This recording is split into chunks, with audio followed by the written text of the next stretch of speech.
सभी छोटे बड़े श्रोताओं को सुनीता भटनागर का प्यार भरा नमस्कार। ऑडियो स्टोरीज के हमारे चैनल कहानी जगत में आप सभी का स्वागत है। हिंदी कहानियों की श्रृंखला में आइए आज सुनते हैं निर्मल वर्मा जी द्वारा रचित कहानी परिंदे। अंधियारे गलियारे में चलते हुए लतिका ठिठक गई। दीवार का सहारा लेकर उसने लैंप की बत्ती बढ़ा दी। सीढ़ियों पर उसकी छाया एक बेडॉल फटी फटी आकृति खींचने लगी। 7 नंबर कमरे से लड़कियों की बातचीत और हंसी ठहाकों का स्वर अभी तक आ रहा था। लतिका ने दरवाजा खटखटाया। शोर अचानक बंद हो गया। कौन है? लतिका चुपचाप खड़ी रही। कमरे में कुछ देर तक खुसर फुसर होती रही। फिर दरवाजे की चटखनी के खुलने का स्वर आया। लतिका कमरे की देहरी से कुछ आगे बढ़ी। लैंप की झपकती लौ में लड़कियों के चेहरे सिनेमा के पर्दे पर ठहरे हुए क्लोजअप की भांति उभरने लगे। कमरे में अंधेरा क्यों कर रखा है? लतिका के स्वर में हल्की सी झिड़क का आभास था। लैंप में तेल ही खत्म हो गया मैडम। यह सुधा का कमरा था, इसलिए उसे ही उत्तर देना पड़ा। हॉस्टल में शायद वह सबसे अधिक लोकप्रिय थी, क्योंकि सदा छुट्टी के समय या रात के डिनर के बाद आसपास के कमरों में रहने वाली लड़कियों का जमघट उसी के कमरे में लग जाता था। देर तक गपशप हंसी मजाक चलता रहता। तेल के लिए करीमुद्दीन से क्यों नहीं कहा? कितनी बार कहा मैडम, लेकिन उसे याद रहे तब तो। कमरे में हंसी की फुहार एक कोने में दूसरे कोने तक फैल गई। लतिका के कमरे में आने से अनुशासन की जो घुटन घेर आई थी वह अचानक बह गई। करीमुद्दीन हॉस्टल का नौकर था। उसके आलस और काम में टालम टोल करने के किस्से हॉस्टल की लड़कियों में पीढ़ी दर पीढ़ी चले आते थे। लतिका को हठात कुछ स्मरण हो आया। अंधेरे में लैंप घुमाते हुए चारों ओर निगाह दौड़ाई। कमरे में चारों ओर घेरा बनाकर वे बैठी थी, पास पास एक दूसरे से सटकर। सबके चेहरे परिचित थे, किंतु लैंप के पीले मध्यम प्रकाश में मानो कुछ बदल गया था, या जैसे वह उन्हें पहली बार देख रही थी। जूली, अब तक तुम इस ब्लॉक में क्या कर रही हो? जूली खिड़की के पास पलंग के सिरहाने बैठी थी। उसने चुपचाप आंखें नीची कर ली। लैंप का प्रकाश चारों ओर से सिमट कर अब केवल उसके चेहरे पर गिर रहा था। नाइट रजिस्टर पर दस्तखत कर दिए? हाँ मैडम। फिर? लतिका का स्वर कड़ा हुआ आया। जूली सकुचाकर खिड़की से बाहर देखने लगी।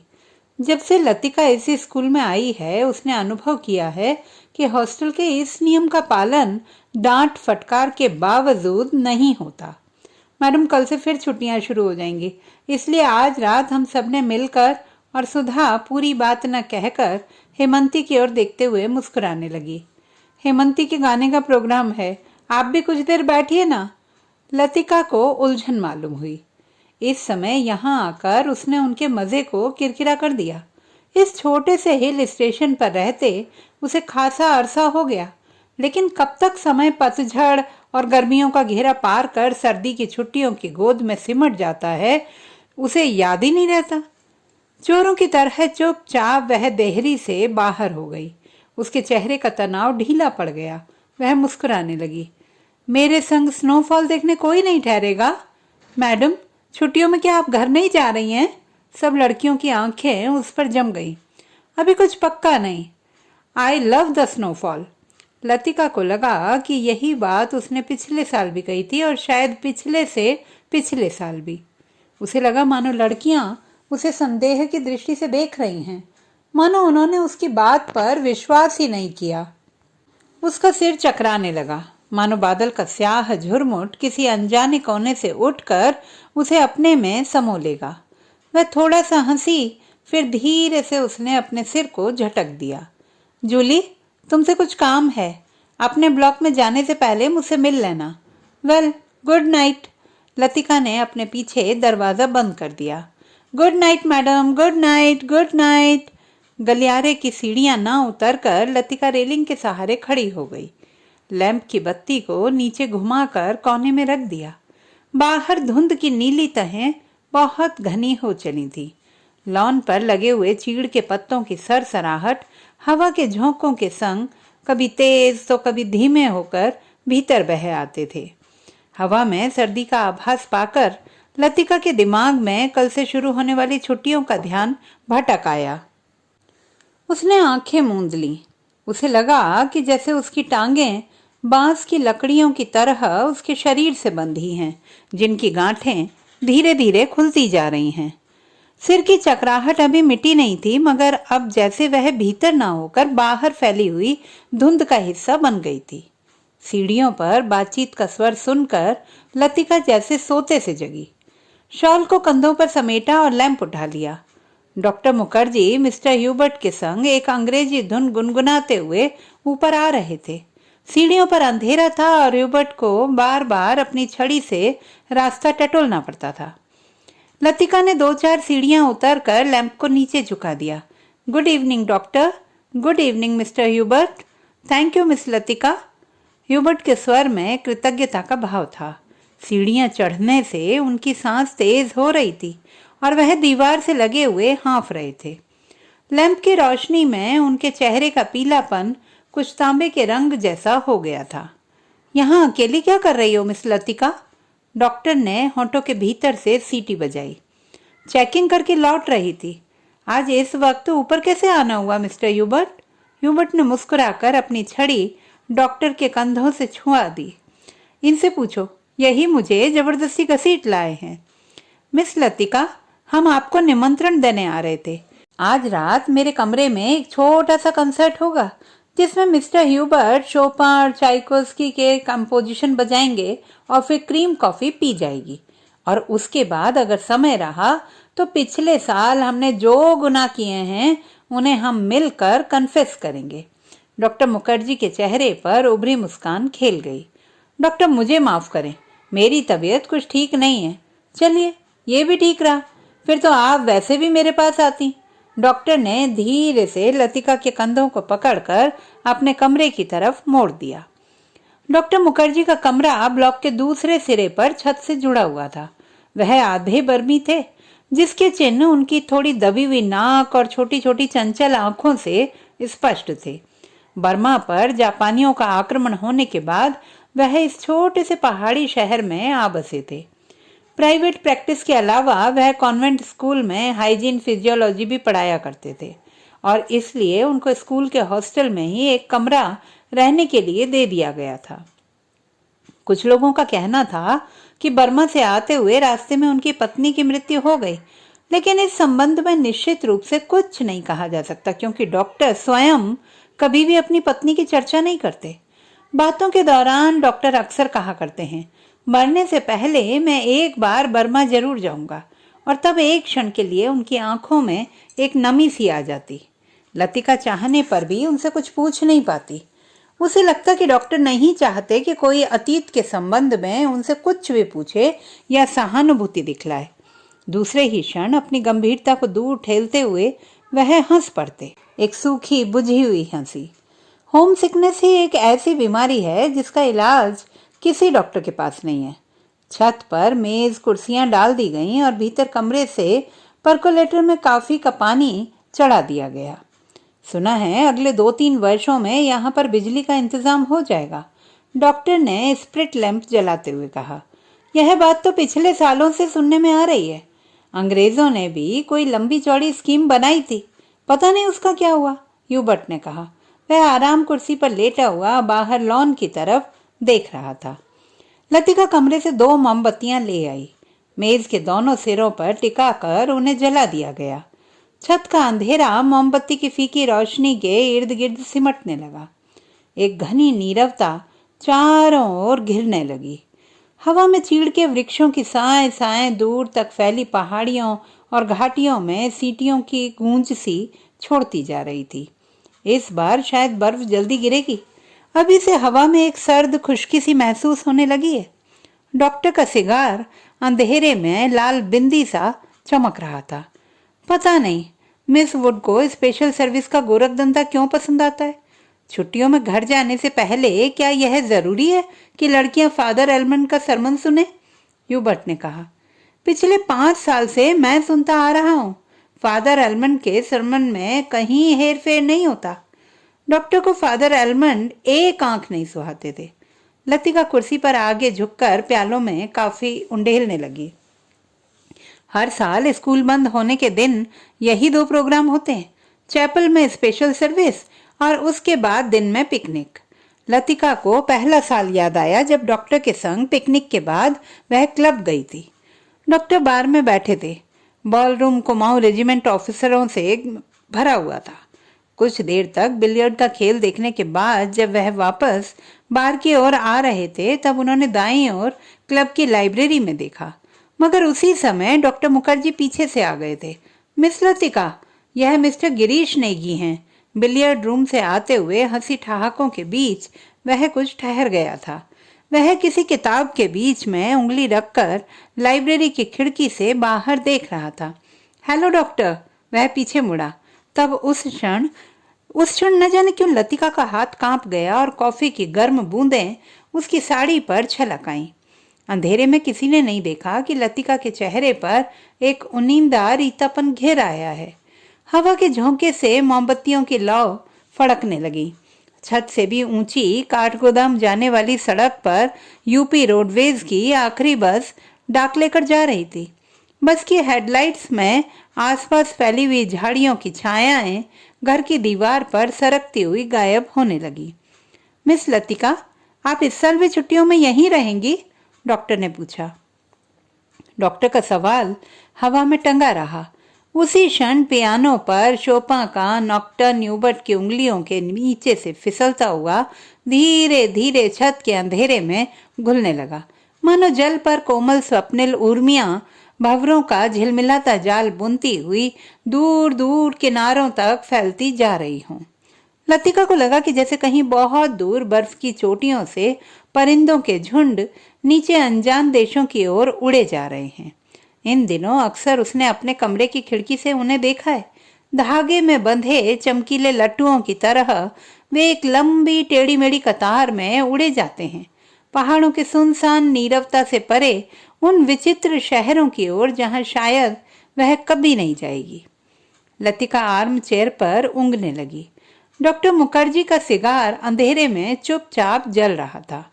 डॉक्टर को आश्चर्य हुआ कि लतिका न जाने क्या सोच रही है, और लतिका सोच रही थी कि क्या वह बूढ़ी होती जा रही है। उसके सामने स्कूल के प्रिंसिपल मिस वुड का चेहरा घूम गया।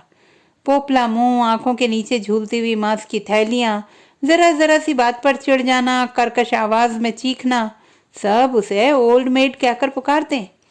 कुछ वर्षों बाद वह भी हूबहू वैसी ही बन जाएगी। लतिका के समूचे शरीर में झुरझुरी सी दौड़ गई, मानो अनजाने में उसने किसी गलीच वस्तु को छू लिया हो। उसे याद आया कुछ महीने पहले अचानक उसे ह्यूबर्ट का प्रेम पत्र मिला था, भावुक याचना से भरा हुआ पत्र, जिसमें उसने न जाने क्या कुछ लिखा था जो कभी उसकी समझ में नहीं आया। उसे ह्यूबर्ट की इस बचकाना हरकत पर हंसी आई थी, किंतु भीतर ही भीतर प्रसन्नता भी हुई थी।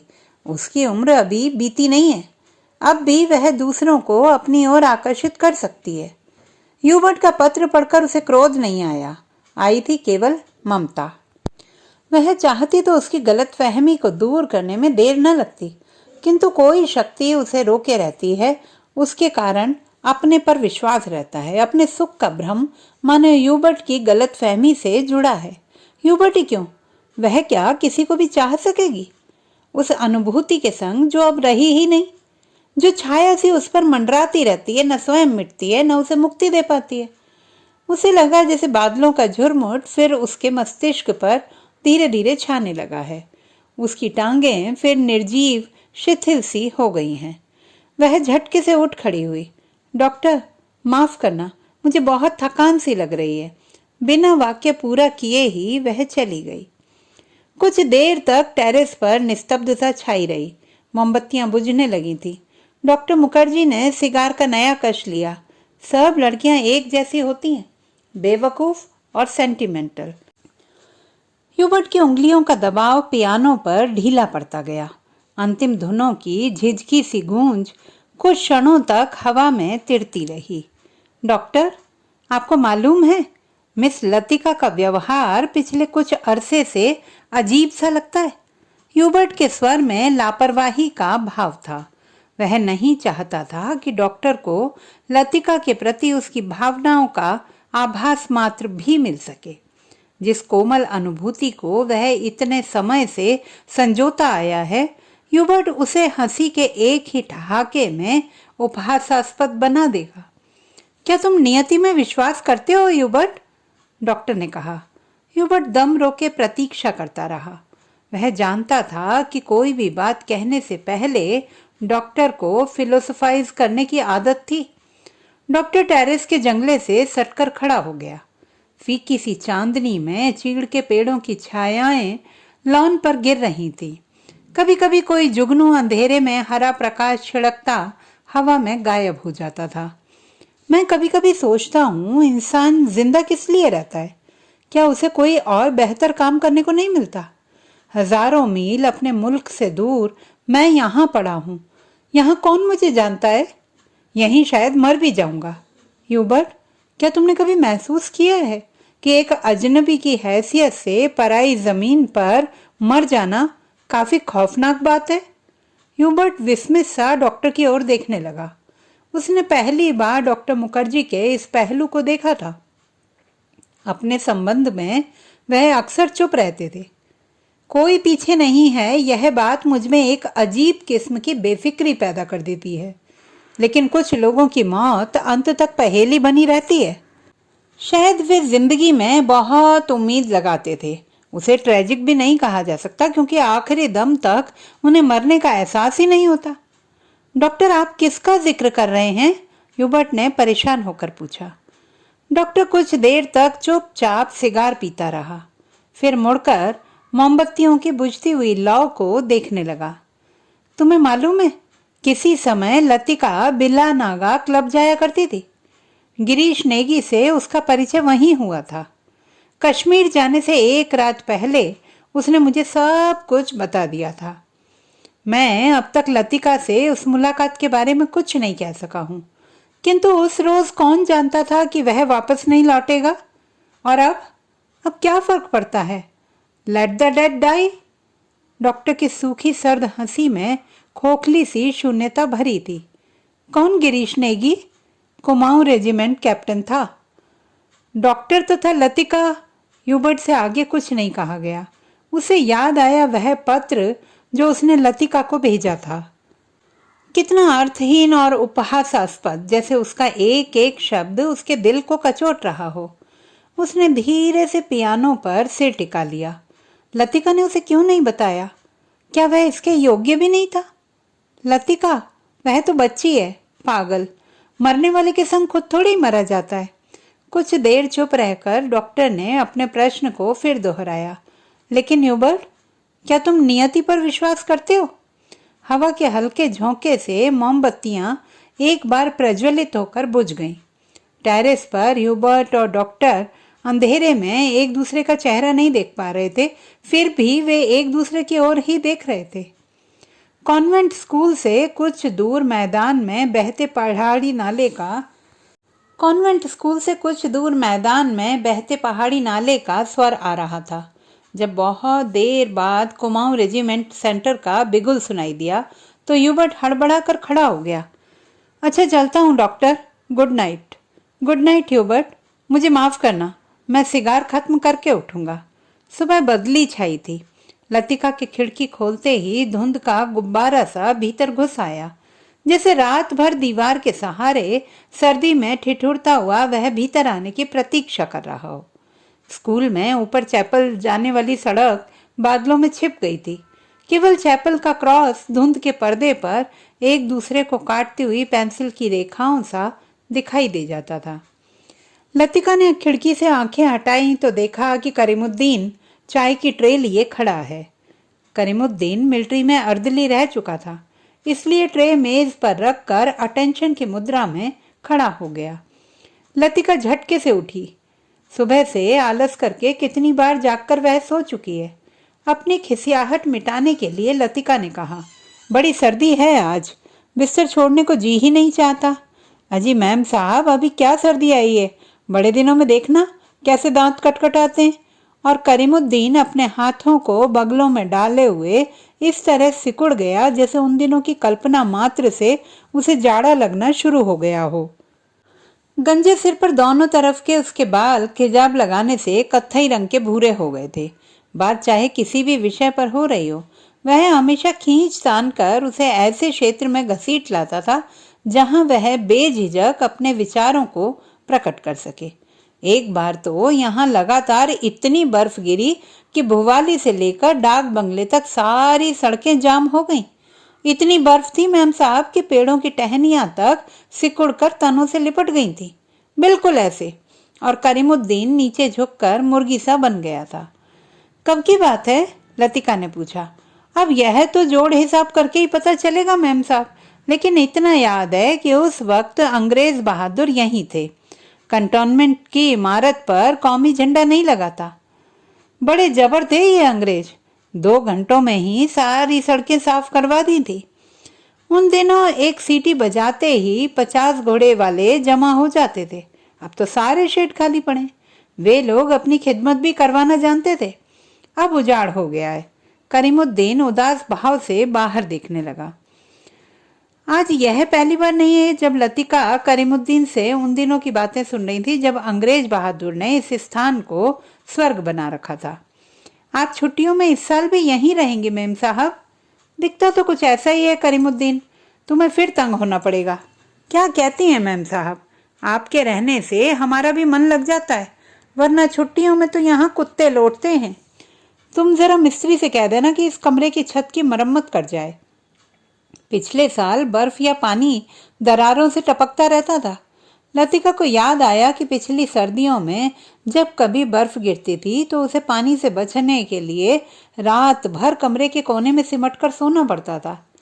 करीमुद्दीन चाय की ट्रे उठाता हुआ बोला, बर्ड साहब तो कल ही चले जाएंगे। कल रात उनकी तबीयत फिर खराब हो गई। आधी रात के वक्त मुझे जगाने आए थे। कहते थे छाती में तकलीफ है, उन्हें यह मौसम रास नहीं आता। कह रहे थे लड़कियों की बस में वह भी कल ही चले जाएंगे। करीमुद्दीन दरवाजा बंद करके चला गया। लतिका की इच्छा हुई कि वह ह्यूबर्ट के कमरे में जाकर उनकी तबीयत पूछ आए, किंतु फिर न जाने क्यों स्लीपर पैरों में टंगे रहे और वह खिड़की के बाहर बादलों को उमड़ता हुआ देखती रही।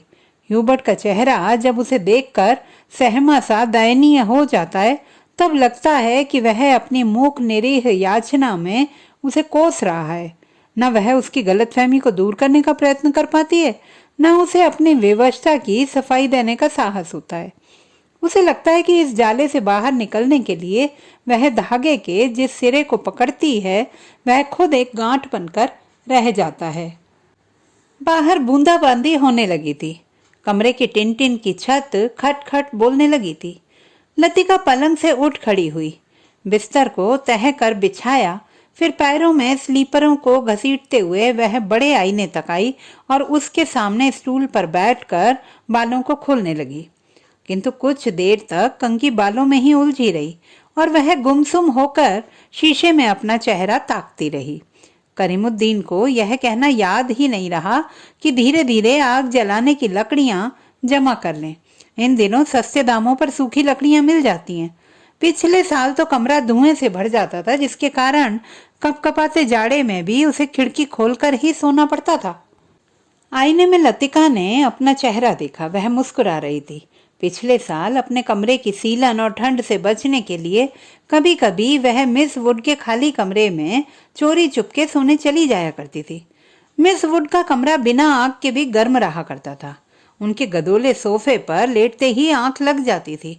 कमरा छुट्टियों में खाली पड़ा रहता है, किंतु मिस वुड से इतना नहीं होता कि 2 महीनों के लिए उसके हवाले कर जाएं। हर साल कमरे में ताला ठोक कर जाती हैं वह तो पिछले साल गुसल खाने में भीतर की साकल देना भूल गई थी, जिसे लतिका चोर दरवाजे के रूप में इस्तेमाल करती रही थी। पहले साल अकेले में उसे बड़ा डर सा लगा था। छुट्टियों में सारे स्कूल और हॉस्टल के कमरे साए साए करने लगते हैं। डर के मारे उसे जब कभी नींद नहीं आती थी तब वह करीमुद्दीन को रात में देर तक बातों में उलझाए रखती। बातों में जब वह खोई सी हो जाती तब करीमुद्दीन लैंप बुझाकर चला जाता। कभी कभी बीमारी का बहाना करके वह डॉक्टर को बुलवा भेजती थी और बाद में बहुत जिद करके दूसरे कमरे में उनका बिस्तर लगवा देती। लतिका ने कंधे से बालों का गुच्छा निकाला और उसे बाहर फेंकने के लिए वह खिड़की के पास आ खड़ी हुई। बाहर छत की ढलान से बारिश के जल की मोटी सी धार बराबर लॉन पर गिर रही थी। मेघाच्छन्न आकाश में सरकते हुए बादलों के पीछे पहाड़ियों के झुंड कभी उभर आते थे तो कभी छिप जाते थे, मानो चलती ट्रेन से कोई उन्हें देख रहा हो। लतिका ने खिड़की से सिर बाहर निकाल लिया। हवा के झोंके से उसकी आंखें झप गईं। उसे जितने काम याद आते हैं उतना ही आलस घना होता जाता है। बस की सीटें रिजर्व करवाने के लिए चपरासी को रुपए देने हैं। जो सामान हॉस्टल की लड़कियां पीछे छोड़े जा रही हैं उन्हें गोदाम में रखवाना होगा। कभी कभी तो छोटी क्लास की लड़कियों के साथ पैकिंग करवाने के काम में भी उसे हाथ बटाना पड़ता था। वह इन कामों से ऊबती नहीं, धीरे धीरे सब निपटते जाते हैं। कोई गलती इधर उधर रह जाती है जो बाद में सुधर जाती है। हर काम में किचकिच रहती है, परेशानी और दिक्कत होती है, किंतु देर सवेर इससे छुटकारा मिल ही जाता है। किंतु जब लड़कियों की आखिरी बस चली जाती है तब मन उचाट सा हो जाता है। खाली कॉरिडोर में घूमती हुई वह कभी इस कमरे में जाती है तो कभी उसमें, जान ही नहीं पाती कि अपने से क्या करे। दिल कहीं भी टिक नहीं पाता, हमेशा भटका भटका सा रहता है। इस सब के बावजूद सब कोई सहज भाव से पूछ बैठता है, मिस लतिका, छुट्टियों में आप घर नहीं जा रही? तब वह क्या कहे? डिंग डोंग स्पेशल सर्विस के लिए स्कूल चैपल के घंटे बजने लगे थे। लतिका ने अपना सिर खिड़की के भीतर कर लिया। उसने झटपट साड़ी उतारी और पेटीकोट में ही कंधे पर तौलिया डालकर गुसलखाने में घुस गई। Left right left left. Cantonment जाने वाली पक्की सड़क पर 4-4 की पंक्ति में कुमाऊं रेजिमेंट के सिपाहियों की एक टुकड़ी मार्च कर रही थी। फौजी बूटों की भारी और खुरदुरी आवाजें स्कूल चैपल की दीवारों से टकराकर भीतर प्रेयर हॉल में गूंज रही थी। Blessed are the meek, father अलमंड एक एक शब्द चबाते हुए खंखारते स्वर में सरमन ऑफ द माउंट पढ़ रहे थे। ईसा मसीह की मूर्ति के नीचे कैंडल ब्रियम के दोनों ओर मोमबत्तियां जल रही थीं, जिनका प्रकाश आगे बैठी हुई लड़कियों पर पड़ रहा था। पिछली लाइनों की बेंचें अंधेरे में डूबी हुई थीं, जहां लड़कियां प्रार्थना की मुद्रा में बैठी हुई सिर झुकाए एक दूसरे से खुसर-पुसर कर रही थी। मिस वुड स्कूल सीजन के सफलतापूर्वक समाप्त हो जाने पर विद्यार्थियों और स्टाफ सदस्यों को बधाई का भाषण दे चुकी थी और अब फादर के पीछे बैठी हुई अपने में ही कुछ बुड़बुड़ा रही थी, मानो धीरे धीरे फादर को प्रॉम्प्ट कर रही हों। आमीन। फादर अलमंड ने बाइबल मेज पर रख दी और प्रेयर बुक उठा ली। हॉल की खामोशी क्षण भर के लिए टूट गई। लड़कियों ने खड़े होते हुए जानबूझकर बेंचों को पीछे धकेला। बेंचें फर्श पर रगड़ खाकर सीटी बजाती हुई पीछे खिसक गईं। हॉल के कोने से हंसी फूट पड़ी। मिस वुड का चेहरा तन गया, माथे पर भ्रिकुटियां चढ़ गईं। फिर अचानक निस्तब्धता छा गई। हॉल के उस घुटे हुए धुंधलके में फादर का तीखा फटा हुआ स्वर सुनाई देने लगा। Jesus said, I am the light of the world. He that followeth me shall not walk in darkness, but shall have the light of the light. Doctor Mukherjee ने ऊब और अकुलाहट से भरी जम्हाई ली। कब यह किस्सा खत्म होगा? उसने इतने ऊंचे स्वर में लतिका से पूछा कि वह सकुचाकर दूसरी ओर देखने लगी। स्पेशल सर्विस के समय डॉक्टर मुखर्जी के होंठों पर व्यंग्यात्मक मुस्कान खेलती रही और वह धीरे धीरे अपनी मूंछों को खींचता रहा। फादर अलमंड की वेशभूषा देखकर लतिका के दिल में गुदगुदी सी दौड़ गई। जब वह छोटी थी तो अक्सर यह सोचकर विस्मित हुआ करती थी कि क्या पादरी लोग सफेद चोगे के नीचे कुछ नहीं पहनते? अगर धोखे से वह ऊपर उठ जाए तो? लेफ्ट लेफ्ट लेफ्ट मार्च करते हुए फौजी बूट चैपल से दूर होते जा रहे थे। केवल उनकी गूंज हवा में शेष रह गई थी। Him number 117। फादर ने प्रार्थना पुस्तक खोलते हुए कहा। हॉल में प्रत्येक लड़की ने डेस्क पर रखी हुई हिम बुक खोल ली। पन्नों के उलटने की खड़खड़ाहट फिसलती हुई एक सिरे से दूसरी सिरे तक फैल गई। आगे की बेंच से उठकर ह्यूबर्ट पियानो के सामने स्टूल पर बैठ गया। संगीत शिक्षक होने के कारण हर साल स्पेशल सर्विस के अवसर पर उसे कॉयर के संग पियानो बजाना पड़ता था। रॉबर्ट ने अपने रुमाल से नाक साफ की। अपनी घबराहट छिपाने के लिए ह्यूबर्ट हमेशा ऐसा ही किया करता था। कनखियों से हॉल की तरफ देखते हुए उसने कांपते हाथों से हिम बुक खोली। Lead kindly light. पियानो के सुर दबे झिझकते से मिलने लगे। घने बालों से ढकी ह्यूबर्ट की लंबी पीली उंगलियां खुलने सिमटने लगी। कॉयर में गाने वाली लड़कियों के स्वर एक दूसरे से गुंथकर कोमल स्निग्ध लहरों में बिंध गए। लतिका को लगा कि उसका जूड़ा ढीला पड़ गया है, मानो गर्दन के नीचे झूल रहा है। मिस वुड की आंख बचाकर लतिका ने चुपचाप बालों में लगे क्लिपों को कसकर खींच लिया। बड़ा झक्की आदमी है। सुबह मैंने ह्यूबर्ट को यहाँ आने से मना किया था, फिर भी चला आया, डॉक्टर ने कहा। लतिका को करीमुद्दीन की बात याद हो आई। रात भर ह्यूबर्ट को खांसी का दौरा पड़ा था, कल जाने के लिए कह रहे थे। लतिका ने सिर टेढ़ा करके ह्यूबर्ट के चेहरे की एक झलक पाने की विफल चेष्टा की। इतने पीछे से कुछ भी देख पाना असंभव था। पियानो पर झुका हुआ केवल ह्यूबर्ट का सिर दिखाई देता था। Lead kindly night. संगीत के सुर मानो एक ऊंची पहाड़ी पर चढ़कर हाँफती हुई सांसों को आकाश की अगाध शून्यता में बिखेरते हुए नीचे उतार रहे हैं। बारिश की मुलायम धूप चैपल के लंबे चौकोर शीशों पर झिलमिला रही है, जिसकी एक महीन चमकीली रेखा ईसा मसीह की प्रतिमा पर तिरछी होकर गिर रही है। मोमबत्तियों का धुआं धूप में नीली सी लकीर खींचता हुआ हवा में तिरने लगा है। पियानो के क्षणिक पोज में लतिका को पत्तों का मरमर कहीं दूर अनजानी दिशा से आता हुआ सुनाई दे जाता है। एक क्षण के लिए उसे यह भ्रम हुआ कि चैपल का फीका सा अंधेरा उस छोटे से प्रेयर हॉल के चारों कोनों में सिमटता हुआ उसके आसपास घिर आया है, मानो कोई उसकी आंखों पर पट्टी बांधकर उसे यहाँ तक ले आया हो और अचानक उसकी दोनों आंखें खोल दी हों। उसे लगा कि जैसे मोमबत्तियों के धूमिल आलोक में कुछ भी ठोस वास्तविक न रहा हो। चैपल की छत, दीवारें, डेस्क पर रखा हुआ डॉक्टर का सुघड़ सुडौल हाथ और पियानो के सुर अतीत की धुंध को भेदते हुए स्वयं उस धुंध का भाग बनते जा रहे हों। एक पगली सी स्मृति, एक उद्भ्रांत भावना। चैपल के शीशों के परे पहाड़ी सूखी हवा में झुकी हुई वीपिंग विलोज की कांपती टहनियां, पैरों तले चीड़ के पत्तों की धीमी सी चिर परिचित खड़खड़। वहीं पर गिरीश एक हाथ में मिलिट्री का खाकी हैट लिए खड़ा है। चौड़े उठे हुए सबल कंधे, अपना सिर वहीं टिका दो तो जैसे सिमट कर खो जाएगा। चार्ल्स फोयर, यह नाम उसने रखा था। वह झेंप कर हंसने लगता। तुम्हें आर्मी में किसने चुन लिया? मेजर बन गए हो, लेकिन लड़कियों से भी गए बीते हो। जरा जरा सी बात पर चेहरा लाल हो जाता है। यह सब वह कहती नहीं, सिर्फ सोचती भरती। सोचा था कहूंगी, वह कभी नहीं आया। बुरंस का लाल फूल लाए हो? ना, झूठे। खाकी कमीज की जिस जेब पर बैज चिपके थे उसी में से मुसा हुआ बुरुंस का फूल निकल आया। छी, सारा मुरझा गया, अभी खिला कहाँ है? How clumsy. उसके बालों में गिरीश का हाथ उलझ रहा है। फूल कहीं टिक नहीं पाता। फिर उसे क्लिप के नीचे फंसाकर उसने कहा, देखा?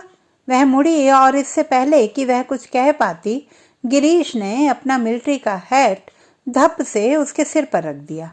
वह मंत्र मुग्ध सी वैसी ही खड़ी रही। उसके सिर पर गिरीश का हैट है, माथे पर छोटी सी बिंदी है, बिंदी पर उड़ते हुए बाल हैं। गिरीश ने इस बिंदी को अपने होठों से छुआ है। उसने उसके नंगे सिर को अपने दोनों हाथों में समेट लिया है। लतिका, गिरीश ने चिढ़ाते हुए कहा, मैन ईटर ऑफ कुमाऊं। उसका यह नाम गिरीश ने उसे चिढ़ाने के लिए रखा था। वह हंसने लगी। लतिका सुनो।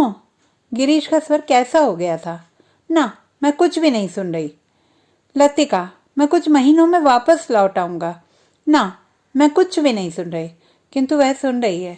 वह नहीं जो गिरीश कह रहा है, बल्कि वह जो नहीं कहा जा रहा है, जो उसके बाद कभी नहीं कहा गया। Lead kindly light. लड़कियों का स्वर पियानो के स्वरों में डूबा हुआ गिर रहा है, उठ रहा है। ह्यूबर्ट ने सिर मोड़कर लतिका को निमिष भर देखा। आंखें मूंदे ध्यानमग्न प्रस्तर मूर्ति सी वह स्थिर निश्चल खड़ी थी। क्या यह भाव उसके लिए? क्या लतिका ने ऐसे क्षणों में उसे अपना साथी बनाया है? ह्यूबर्ट ने एक गहरी सांस ली और उस सांस में ढेर सी थकान उमड़ आई। देखो, मिस वुड कुर्सी पर बैठे बैठे सो रही हैं। डॉक्टर होंठों में ही फुसफुसाया था। यह डॉक्टर का पुराना मजाक था कि मिस वुड प्रार्थना करने के बहाने आंखें मूंदे हुए नींद की झपकियां लेती हैं। फादर एलमंड ने कुर्सी पर फैले अपने गाउन को समेट लिया और प्रेयर बुक बंद करके मिस वुड के कानों में कुछ कहा। पियानो का स्वर क्रमशः मंद पड़ने लगा। ह्यूबर्ट की उंगलियां ढीली पड़ने लगीं। सर्विस के समाप्त होने से पूर्व मिस वुड ने ऑर्डर पढ़कर सुनाया। बारिश होने की आशंका से आज के कार्यक्रम में कुछ आवश्यक परिवर्तन करने पड़े थे। पिकनिक के लिए झूला देवी के मंदिर जाना संभव नहीं हो सकेगा, इसलिए स्कूल से कुछ दूर मेडोज में सब लड़कियां नाश्ते के बाद जमा होंगी। सब लड़कियों को दोपहर का लंच हॉस्टल किचन से ही ले जाना होगा। केवल शाम की चाय मेडोज में बनेगी। पहाड़ों की बारिश का क्या भरोसा?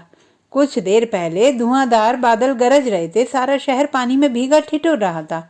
अब धूप में नहाता नीला आकाश धुंध की ओट से बाहर निकलता हुआ फैल रहा था। लतिका ने चैपल से बाहर आते हुए देखा था। वेपिक विलोज की भीगी शाखाओं से धूप में चमकती हुई बारिश की बूंदें टपक रही थी।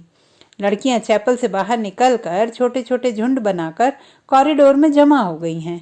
नाश्ते के लिए भी पौना घंटा पड़ा था और उनमें से कोई लड़की हॉस्टल जाने के लिए इच्छुक नहीं थी। छुट्टियां भी शुरू नहीं हुई थी, किंतु शायद इसीलिए वे इन चंद बचे कुचे क्षणों में अनुशासन के घेरे के भीतर भी मुक्त होने का भरपूर आनंद उठा लेना चाहती थी। मिस वुड को लड़कियों का यह गुलगपाड़ा अखरा, किंतु फादर एलमंड के सामने वह उन्हें डांट फटकार नहीं सकी। अपनी झुंझलाहट दबाकर वह मुस्कुराते हुए बोली, कल सब चली जाएंगी, सारा स्कूल वीरान हो जाएगा। फादर एलमंड का लंबा ओजपूर्ण चेहरा चैपल की घुटी हुई गरमाई से लाल हो उठा था। कॉरिडोर के जंगले पर अपनी छड़ी लटकाकर वह बोले, छुट्टियों में पीछे हॉस्टल में कौन रहेगा? पिछले 2-3 सालों से मिस लतिका ही रह रही हैं। और डॉक्टर मुखर्जी? फादर का ऊपरी होंठ तनिक खिंच आया था। डॉक्टर तो सर्दी गर्मी यहीं रहते। मिस वुड ने विस्मय से फादर की ओर देखा। वह समझ नहीं सकी कि फादर ने डॉक्टर का प्रसंग क्यों छेड़ दिया है। डॉक्टर मुखर्जी छुट्टियों में कहीं नहीं जाते। 2 महीने की छुट्टियों में बर्मा जाना काफी कठिन है फादर। मिस वुड हंसने लगी। मिस वुड, पता नहीं आप क्या सोचती हैं, मुझे तो मिस लतिका का हॉस्टल में अकेले रहना कुछ समझ में नहीं आता। लेकिन फादर, मिस वुड ने कहा था, यह तो कॉन्वेंट स्कूल का नियम है कि कोई भी टीचर छुट्टियों में अपने खर्चे पर हॉस्टल में रह सकती है। मैं फिलहाल स्कूल के नियमों की बात नहीं कर रहा। मिस लतिका डॉक्टर के संग यहाँ अकेले ही रह जाएंगी। और सच पूछिए मिस वुड, डॉक्टर के बारे में मेरी राय बहुत कुछ अच्छी नहीं है। फादर, आप कैसी बातें कर रहे हैं? मिस लतिका बच्ची थोड़ी ही है। मिस वुड को ऐसी आशा नहीं थी कि फादर एलमंड अपने दिल में दकियानुसी भावना को स्थान देंगे। फादर एलमंड कुछ हतप्रभ से हो गए। बात टालते हुए बोले, मिस वुड, मेरा मतलब वो नहीं था। आप तो जानती हैं मिस लतिका और उस मिलिट्री अफसर को लेकर एक अच्छा खासा स्कैंडल बन गया था। स्कूल की बदनामी होने में क्या देर लगती है? वह बेचारा तो अब रहा नहीं। मैं उसे जानती थी फादर। ईश्वर उसकी आत्मा को शांति दे। मिस वुड ने धीरे से अपनी दोनों बाहों से क्रॉस किया। फादर एलमंड को मिस वुड की मूर्खता पर इतना अधिक क्षोभ हुआ कि उनसे आगे और कुछ नहीं बोला गया। डॉक्टर मुखर्जी से उनकी कभी नहीं पड़ती थी, इसलिए मिस वुड की आंखों में वह डॉक्टर को नीचा दिखाना चाहते थे। किंतु मिस वुड लतिका का रोना ले बैठी। आगे बात बढ़ाना व्यर्थ था। उन्होंने छड़ी को जंगले से उठाया और ऊपर साफ खुले आकाश को देखते हुए बोले, प्रोग्राम आपने यूं ही बदला मिस वुड, अब क्या बारिश होगी? कहानी के भाग 1 में बस इतना ही। लतिका क्या कभी किसी को चाह सकेगी? उस अनुभूति के संग जो अब नहीं रही, जो छाया सी उस पर मंडराती रहती है, न स्वयं मिटती है न उसे मुक्ति दे पाती है। जानने के लिए कहानी का भाग 2 सुनना न भूलें।